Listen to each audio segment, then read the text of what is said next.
there's an event in Holland this weekend where organizers are working to bring clean water to a community in Kenya. Kate Harmsel with the Humanity Share is live in studio with us this morning. Thanks so much for being here, Kate. Thank you for having me. Yeah, this is a really fascinating conversation. We got a chance to talk about it in the last hour. First, tell us about the Humanity Share. So the Humanity Share is a nonprofit. We're based in Holland, Michigan, and we work hand in hand with East African communities to help build a more sustainable, equitable future. Nice. So this is about bringing clean water to, like we said, a community in Kenya. How did you all come up with the 6K? So 6K is the average distance that women and girls across Africa walk every day in search of water. Wow, it's hard to imagine. I mean, so many of us are used to just being able to turn on that faucet if we want some water, or even grab a bottle of water. You know, that's really a luxury, I'm assuming. And so 6K, about how much is that? How many miles are we talking about? 3.7 miles. 3.7 miles just to get water. So how did you all come up with the idea for the walk?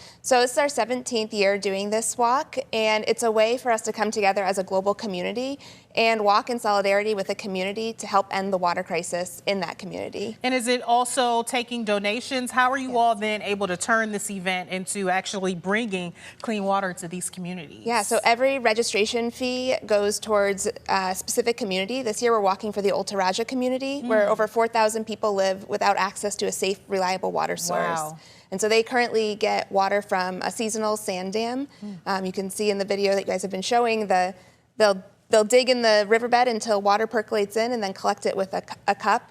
And you have to imagine they've got to be drinking sand. They've got to be chewing on sand with that water. It's not clean water. It is not clean water. Wow, it's hard to even imagine that. And even as you say, 4,000 people in that community, I wouldn't think that it would be that big. I'm so glad that you all were able to provide this video and show just the vast difference in ways that other people might be living. And I'm also really glad that you all are doing something about it. Tell us about Saturday's event. So Saturday is our 17th annual 6K for Water. And the cool thing about this event is that you can walk it from anywhere in your community. We have people across 20 different states, 2 communities in Kenya, all walking tomorrow.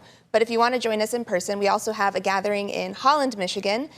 Starts and ends at the Boulevard Church, downtown Holland, at 9 a.m. And you can come walk with us. And then afterwards, we'll have a family-friendly gathering with bounce houses, taco truck, ice cream truck, and a kids' water relay. That is fantastic. Certainly a way for us to just feel connected across the globe. I know you all said you had some 400 people around the world taking part last year. Hopefully this year we can get even more. Even a community in Kenya is taking part in the walk, right? Yeah, so the community that we helped raise money for and drilled for water last year is paying it forward. They're organizing their own 6K for water. So the Olgos community that we walked for last year will be there. Another community we're currently drilling in, Olinarau.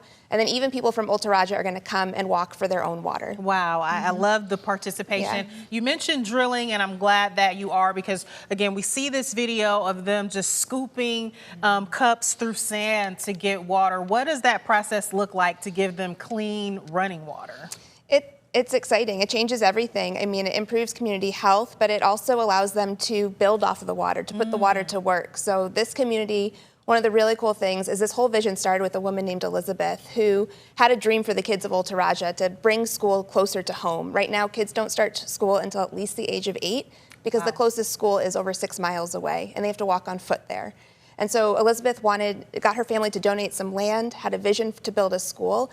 But what do you need to mix concrete and build a school? Water. You need water. So it goes so much beyond just community health. The community is able to put that water to work and really fulfill their vision. Yeah, what an interesting point there, that this water goes so much further than just providing for people to drink. I'm glad that you brought up that point. Hard to believe that this is something that we're still dealing with in certain communities in 2026. Can you talk about that? Yeah, I mean, the water crisis impacts over 2 billion people every year. That's a quarter of the world's population. And this walk tomorrow, it's not gonna change that 2 billion number, but it will ensure that the Ultaraja community is no longer a part of that number. And I think that's something we can be really excited about and really proud. I think it's an absolute honor to be invited into someone's story, and we've been invited into the story of Ultaraja.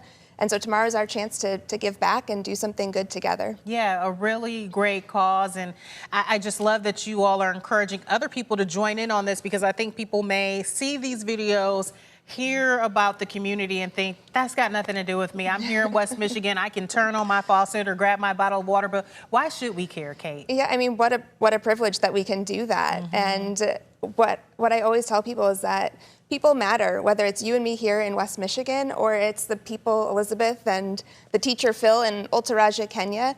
And if we really believe that people matter, then it doesn't matter where in the world we are. We have an obligation and a responsibility to care for one another. Absolutely. Anything that I'm leaving out that you want people to understand about what it is you all are doing here or what's happening tomorrow?